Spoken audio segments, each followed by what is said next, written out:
Joe, you had a couple tackles on special teams on Saturday. Just how important is that role? You know, how seriously do you take that role playing on special teams? Oh, I take it very seriously. Honestly, it's like every day we try to fight for opportunities and show that we're capable of doing what we got to do on the field, honestly.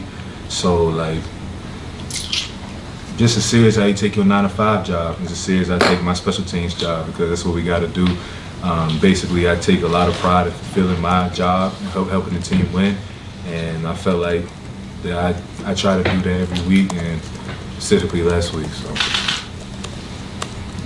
You said take it easy on you. So do you prefer Mehkail or MJ, and what's with the pretty necklace? All right. Well, one thing I do want to correct, that I've been going through this trouble since I was a child. It's actually pronounced Mehkail. Like Mehkail.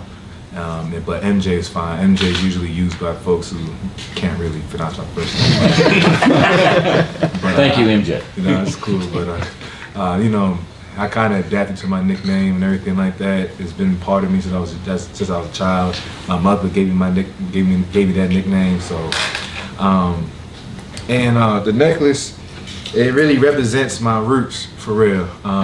Yeah, I'll claim Baltimore to the day I die, but anybody who truly knows me, my family's from West Africa, Liberia, and some people ask me why I get so big. Well, I've been eating rice and chicken since I was young. You feel me? So just carbs and proteins forever. You know what I mean? So like basically, I can't forget about my roots, and plus, this is one of the first true gifts my daddy gave to me, and you know what I mean. Not a lot of people get to, you know, reestablish their relationship with their dad, and me and my dad, we hold strong to this day. And so I wear this to remind me of him, and that, yeah, I'm the seed. What's your father and mother's name? If you don't mind? My father's name is Sherman. He's currently the senator of Liberia right now, and my mother is Susie Sharp, who she's a nurse back home in Maryland. Thank you. You said your dad was a senator in Liberia? Yeah. So my daddy, he did a lot of things when he was young, a lot of academic achievements. He went to Harvard or whatnot, but he was a lawyer for some time, but now he's a senator of Liberia. He's really doing what he got to do to change the political atmosphere in Liberia and in Africa, to make them to a more, make them a better country and everything like that. But I can't really get into political stuff, and it's the reason why I'm playing football. What were some of the main lessons that you've taken from him, and is it hard not being able to really see him in person? Main lessons for real that I took from him was basically like, go back to one of our core traits that we have right now, is basically resiliency. You know, imagine there was a civil war that broke out in Liberia, if you've not known. There was a civil war that broke out, which forced a lot of immigrants to America, and through all of that, he still kept his political atmosphere, his political status, and did whatever he had to do to make sure that stayed there. You know what I mean? As well as take care of his 4 children, and even though I wasn't there just yet, but still, like, take care of his children, make sure everybody was straight, and also, like, when it comes to seeing him and everything like that.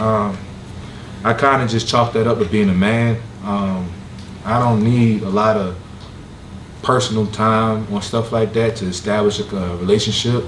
If you just keep it a buck with me, meaning like just keep it real with me, I'll keep it real with you too. And that's what me and my daddy always did. Like, we don't text on an everyday basis, but when he texts me, I text back. When he calls me, I call back, and vice versa. And you know, every time we call each other, it's like a 30-minute phone call to make sure we touch everything on basis. And honestly, and most of the time, I'm kind of trying to teach him about football, so, yeah. MJ, this may sound like a weird question, but I might be kind of dating myself a little bit too, but in the time you've been at Georgia, have you ever met Rennie Kerwin, who was from Liberia as well? Yeah. Honestly, me and him, we touched connections throughout high school. I think he followed me one time, and I did peep that he was from Liberia as well, but I haven't gotten into a conversation about that for real. But honestly, it'll be really good, you know what I mean. But it did kind of open up my eyes and say, hey, I'm not the only one here. Even when it came to the Z Georgialari, you know what I mean. Like, me and him, we kind of popped it off right there, just having that common ground. So yeah. You talked about teaching your dad about football. What's been the hardest thing for him to understand? And then kind of a second question, mentioning the necklace, how long have you had it, and just what does it mean to you? So when it comes to teaching him about football, like, I did the best I can do. I'm pretty sure I knocked out all the core stuff in high school. You know what I mean? Because that's when I feel like high school is a little bit more complicated than college. Because high school, you're dealing with like recruiting and, you know, games and stuff like that. And I didn't really go to a regular district high school. I went to a private high school out in DC where I was traveling an hour plus just to go there. And just telling him, like, what am I sacrificing for? You know what I mean? Like, what am I doing all day not being an average high school kid? What am I doing this for? And I just broke it down to him like that. And like as he watched the games, as he paid more attention, as he saw my success on the field, it started to come a little bit more easy to see what happens. And plus, my sister and my brother-in-law and my mother, they do their job. When he asks the questions, they make sure they answer it. But he like, oh, okay. And I had this necklace since, if I could fairly remember, my sophomore year high school birthday. So I turned 16, 17 around that area. As I said, like, it means a lot to me. I asked my dad specifically, like, I said, I want a, it's a funny story. I said, I want a crucifix chain, you know, a chain with the cross and Jesus on it, because that was like this style and everything. And this was the chain that he gave me. When I first got it, I was like, come on, man, that's not what I asked for. But I actually, more and more, I started to see the uniqueness in it. Not everybody has this chain. This chain is not easily recreatable. And it just also, when I said it brings me back to me and my roots, and let me know where I really came from. As I said, I'll always claim Baltimore, but I forever will claim Africa as well. Being from Baltimore and obviously having your roots in Liberia, how do you stay motivated far away from home, and how does your family play into that? Basically, you kind of come back and you reminisce a little bit, like how far you came. You know what I mean? I have an amazing support system, so they kept me out of a lot of trouble they could keep me out of. But once again, I did what I had to do. But yeah, like when you really come from and everything like that, and I call my sister probably like a good 4 out of the 7 days of the week. You know what I mean? If I don't call them that week, they worry, because that's my usual thing. I can just really just chat about how practice was, how my school day was, or just what's going on with my weekend, what I'm doing that weekend, anything like that. Like my relationship with my siblings and my brother-in-law is more like a friendship relationship. It's not somebody who comes with authority or anything like that, because I agree that we are past that stage. So when I come to my sisters, my brother-in-law, even my mother sometimes, it's more like, hey Ma, this is what I'm doing, and this is what I'm thinking, and this is how I'm living. You know, your opinions matter, so that's why I'm telling you this.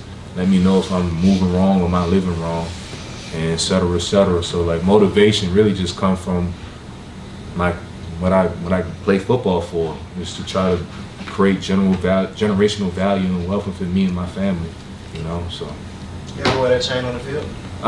Never. Yeah, that's against code. Against, you know, when it comes to UGA, I try to respect Coach Kirby Smart's rules.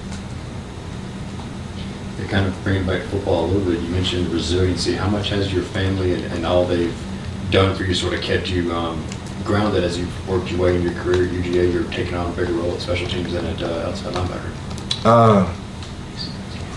Honestly, I would be lying to you if I never felt, you know what I mean? But at the end of the day, life is a part about staying down.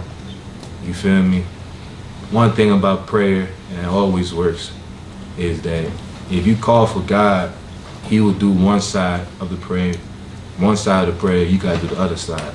If He gonna work His magic, you gotta do yours. You feel me? So I pray to Him. My mother would do most of the praying for real, because she's a very prayerful woman. But I pray to Him. I tell Him and ask Him what I want in life, and I just gotta go out there and go do it. You know what I mean? So basically, my simple analogy is that God will place a door in front of you. It's your job to twist the knob and open it. And that's what I've been trying to do. Going back to St. John's in high school, what was it like playing for Coach Casamento? Yeah. And what did he teach? And what did he teach you? And did he help you kind of fall in love with the game of football? I've been loving football before I got to high school, but I will say that he just taught me how to be a man. And like when I mean how to be a man, I really mean like how to be an actual functional student athlete, because this stuff ain't easy. You feel me? A lot of players will tell you that, but just how to actually from a long day of school to come out and practice your butt off and actually do what you got to do best and do what you love, and actually cancel out outside distractions, because when it comes to high school, those outside distractions be offers or rankings or what people are talking about you on Twitter and stuff like that. He really taught us, like, if you just play the game like you're supposed to, play the game how you do it, all that will come. You don't gotta worry about none of that. Just be where your feet at. So. How much did you grow last year as a reserve of one of the most dominant defenses in college football history? I say I grew a lot, for real. More so in a sense where humility was part of that, and a lot of understanding and connection was a part of that too. You know, Coach Smart, he preaches that best about connection and everything like that, how we got to stay connected, and that's one of the things that really helped me stay grounded and humble without the process of being a reserve, because all them boys, all the 11, the front 7 and all the 11 that's on that defense, they weren't for none. They were actually some talented folks out in that field that was in front of me. So what does it matter for me to throw my hands up and complain and kick rocks on the ground, instead of just appreciating where I'm at and understanding how to learn from those guys in front of me? Got time for 2 more. Going back to your roots, 2-part question. You being from Maryland, I was going to ask about your relationship with Pop. And then I follow Coach Deriba on Instagram, and I see he has a Nigerian flag in there. And you said you were proud of his your African roots, and I was wondering if y'all share something like that in your relationship with your position coach. Me and Coach Deriba, that kind of solidified our relationship when I first found out about that one. Just hearing his last name, I was like, okay, yeah, he's one of us.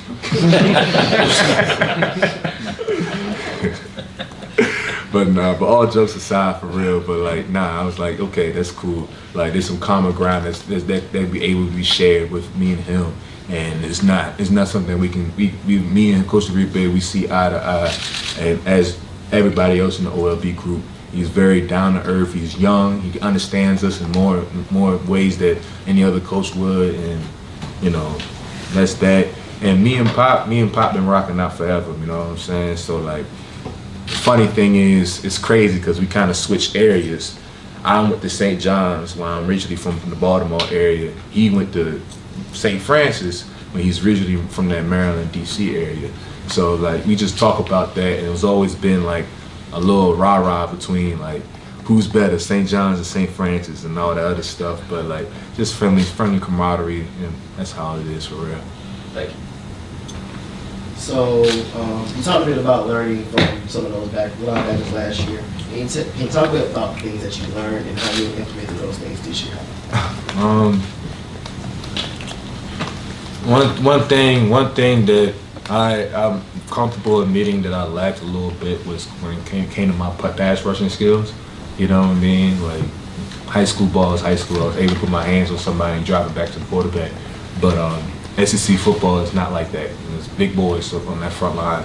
So, and you got to be able to use your God-given talent to do what you got to do. And not that I was naive to that. It was more so like, how can I do it efficiently?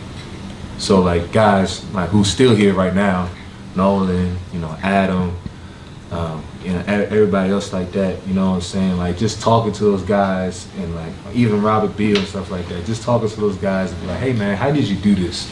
You know, watching it on film, like, okay, he's okay. And I asked him in person, like, hey, how did you do this? Or I used to do this real childish stuff. I don't want to call it childish, but it was like, it brought the freshman out of me. As soon as I done the rep, I'll run over to them like, hey, how was that? Did I do it good? You saw what I did? And you know what I mean? But it was more so in the fact, like, I have a big emphasis on doing something right. If I do it on the field, I want to make sure it's right, because once again, it's a defense.